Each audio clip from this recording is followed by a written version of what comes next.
ஸ்டாலின் ரெடியா இருங்க, அடுத்த டார்கெட் தமிழ்நாடு தான். பிரதமர் மோடி மண்ணில் அமித்ஷா சபதம் எடுத்தார். பீகாரை தொடர்ந்து தமிழ்நாட்டில் பாஜகவின் தேசிய ஜனநாயக கூட்டணி ஆட்சி அமைக்கும். இதற்கு ஸ்டாலின் ரெடியா இருக்கும்படி குஜராத்தில் அமித்ஷா சபதம் எடுத்திருக்காரு. மத்திய உள்துறை அமைச்சர் அமித்ஷா குஜராத் அகமதாபாத்தில் 1500 கோடி மதிப்பிலான 3 விளையாட்டு வளாகங்கள் உட்பட பல்வேறு திட்டங்களை தொடக்கி வச்சார். அப்போது பேசிய அவர், பீகாரில் தேசிய ஜனநாயக கூட்டணி மிக பெரும் வெற்றி பெற்று ஆட்சி அமைச்சது. அடுத்து தமிழ்நாட்டிலும் மேற்கு வங்கத்திலும் தேசிய ஜனநாயக கூட்டணி அமோக வெற்றி பெற்று ஆட்சி அமைக்கும். மம்தா பானர்ஜி, மு.க. ஸ்டாலின் இதற்கு தயாராக இருக்கும்படி அவர் சொன்னார். மக்கள் சக்தியில் தமிழகத்தில் திமுகவும் மேற்கு வங்கத்தில் திரிணாமுல் காங்கிரசும் துடை தெரியப்படும் என தெரிவிச்சிருந்தார். தொடர்ந்து பிரதமர் மோடியின் தலைமையில் இந்தியாவை ஒரு சிறந்த நாடாக மாற்றுவேன், ஒவ்வொரு துறையிலும் நாட்டின் முழுமையான வளர்ச்சியை உறுதி செய்யவும் இந்திய மக்கள் உறுதியாக இருக்காங்க. கடந்த 2014ஆம் ஆண்டிலிருந்து பாஜகவின் வெற்றி பயணம் தொடர்ந்து வருகிறது. மோடி 3வது முறையாக பிரதமராக பொறுப்பேற்று சாதனை படைச்சாரு.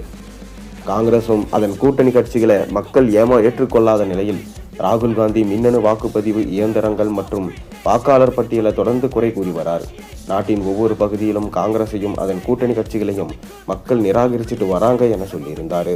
அது மட்டுமில்லாமல் இம்முறை ஸ்டாலின் அவர்கள் கண்டிப்பாக தப்பிக்க முடியாது. பீகாரில் எப்படி ஆளும் கட்சி தோற்று தற்போது நாங்கள் பிஜேபி ஜெயிச்சதோ அதே போலதான் ஸ்டாலின் அவர்களும் கண்டிப்பாக தமிழகத்தில் தோற்று எதிர்க்கட்சி அந்தஸ்து கூட இழந்து அவர் திமுக என்பதே இல்லாமல் போய்விடும்.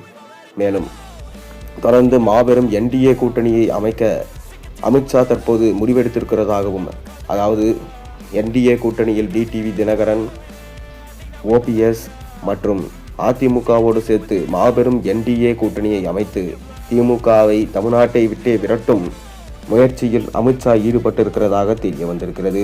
அது மட்டுமில்லாமல் அமலாக்கத்துறையின் மூலமாக திமுகவில் உள்ள முக்கிய அமைச்சர்கள் அவர்கள் மீது போடப்பட்ட ரைடு மற்றும் அவர்கள் மீது இருக்கும் ஊழல் வழக்குகளை துரிதமாக விசாரித்து அதை நிரூபணம் செய்து அவர்களை கைது செய்ய வேண்டும் என்கின்ற நிபந்தனையும் அவர் விதித்திருக்கிறாராம்.